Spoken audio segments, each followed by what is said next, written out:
வணக்கம். வாங்க ஹேமாஸ் கிச்சனுக்கு. நான் இன்றைக்கி வெஜ் சீஸ் ஸ்ப்ரிங் ரோல் செய்ய போகிறேன். இது எப்படி செய்யலான்னு பார்க்கலாம். சட்டி காஞ்ச உடனே வெங்காயம் போடுறேன். ஒரு வெங்காயம் பொடிசாக கட் பண்ணி வச்சுருக்கிறேன்.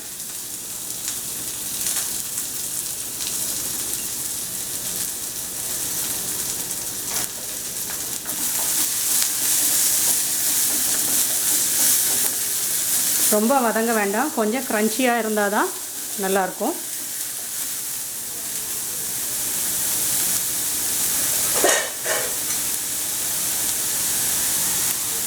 அடுத்தது பச்சை மிளகாய் கருவேப்பிலை போடுறேன். பச்சை மிளகாய் வந்து பொடிசாக கட் பண்ணி வச்சுருக்கிறேன். அதே மாதிரி கருவேப்பிலையும் பொடிசாக கட் பண்ணி வச்சுருக்கிறேன்.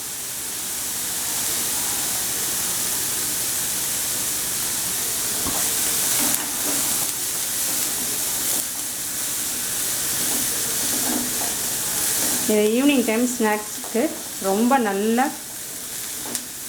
சூட்டபிளானது. ஈவினிங் டைம் குழந்தைங்க வரும்போது இந்த மாதிரி செஞ்சு கொடுக்கலாம். அடுத்தது இதில் கொஞ்சம் உப்பு போடுறேன். உப்பு எவ்வளோ வேணுமோ அந்த அளவுக்கு கம்மியாக போட்டுக்கோங்க, தேவையான அளவு போட்டுக்கோங்க, நிறையா போட்டுறாதீங்க. அடுத்தது மிளகாய் தூள் போடுறேன்.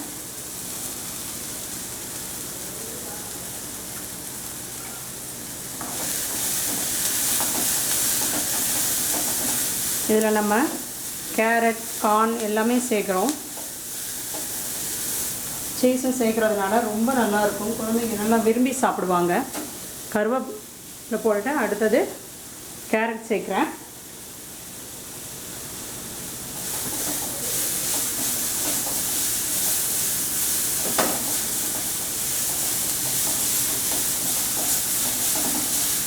கேரட் லேசாக வதங்கின உடனே இந்த கார்ன் சேர்க்குறேன்.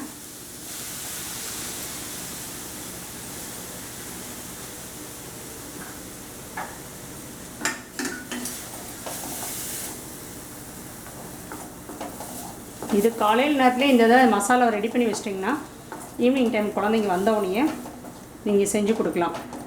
ரொம்ப நேரம்லாம் எடுக்காது.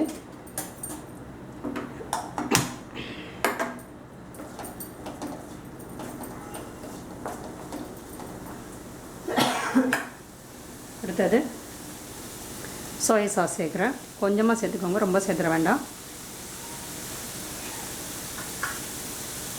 அடுத்தது கொஞ்சமாக சுகர்.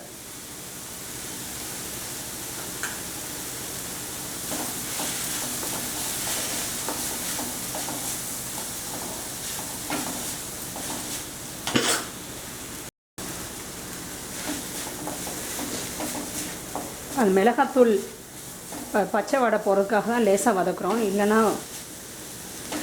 தேவையில்லை. நீங்கள் மிளகாத்தூளுக்கு பதிலாக பெப்பர் பவுடர் கூட சேர்த்துக்கலாம். இந்த கேரட்டுக்கு பதிலாக அந்த கார்னுக்கு பதிலாக நீங்கள் பச்சை பட்டாணி சேர்த்துக்கலாம், பீன்ஸ் சேர்த்துக்கலாம். நம்மளோட க்ரியேட்டிவிட்டி தான், எது வேணாலும் கூட சேர்த்துக்கலாம். இது கொஞ்சம் நேரம் ஆறட்டும். மைதா மாவு பேஸ்ட் பண்ணி வச்சுருக்கிறேன். ஒரு 2 ஸ்பூன் மைதா மாவு கொஞ்சம் தண்ணி ஊற்றி கலக்கி இப்படி பேஸ்ட்டாக பண்ணி வச்சுருக்கிறேன். ஃபஸ்ட்டு இந்த ஷேப்பில் ஷீட்டை வைக்கணும். வச்சுக்கிட்டு இந்த பக்கமாக இந்த மசாலாவை வைக்கணும். ரொம்ப வச்சிடாதீங்க, இப்படி வெளியே வந்துடும், நமக்கு ரோல் பண்ண முடியாது. இப்படி வச்சுட்டு இதுக்கு மேலே மோசரல்லா சீஸ் துருவி வச்சுருக்கிறேன். அதை இப்படி மேலே வைக்கிறேன்.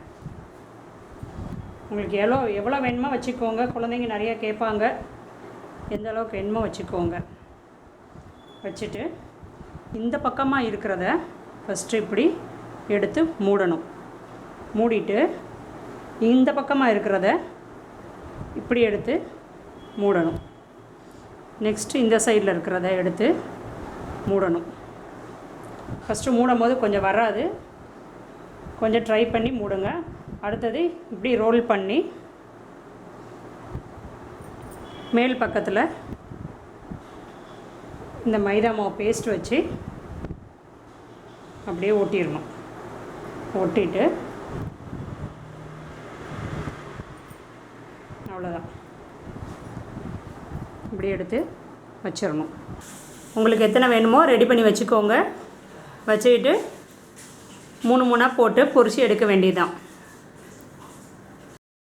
இப்போ ஸ்டவ் ஆன் பண்ணிக்கிட்டேன்.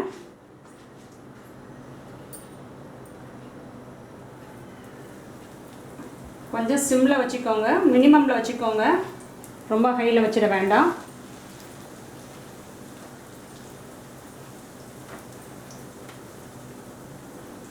மூணா போட்டு எடுங்க, ரொம்ப நிறையா போட்டுற வேண்டாம்.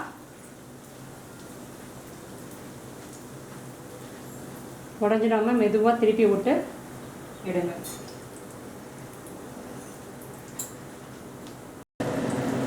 இன்னும் கொஞ்சம் வேக வேண்டியிருக்குது.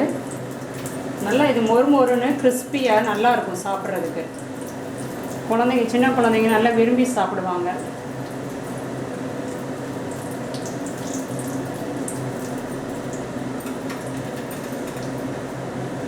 உள்ளெல்லாம் வேகணும், அதனால் கொஞ்சம் மினிமம்லேயே வச்சு பொரிச்சு எடுங்க. இப்போ வெந்துடுச்சு, அதை நான் டிஷ்யூ பேப்பரில் வச்சு எடுக்கிறேன்.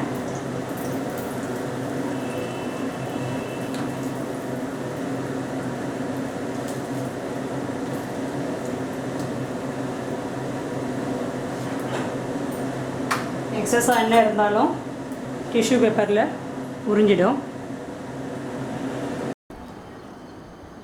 Veg cheese spring roll ready. பாருங்கள் எப்படி கலர்ஃபுல்லாக இருக்குது. நல்லா கிறிஸ்பியாக நல்லா இருக்கும், மொறுன்னு இருக்கும் சாப்பிட்றதுக்கு. நீங்களும் செஞ்சு பாருங்கள். செஞ்சு பார்த்துட்டு எப்படி இருக்குன்னு சொல்லுங்கள் கமெண்ட்ஸில். லைக் பண்ணுங்கள், ஷேர் பண்ணுங்கள், சப்ஸ்கிரைப் பண்ணுங்கள். நன்றி, வணக்கம்.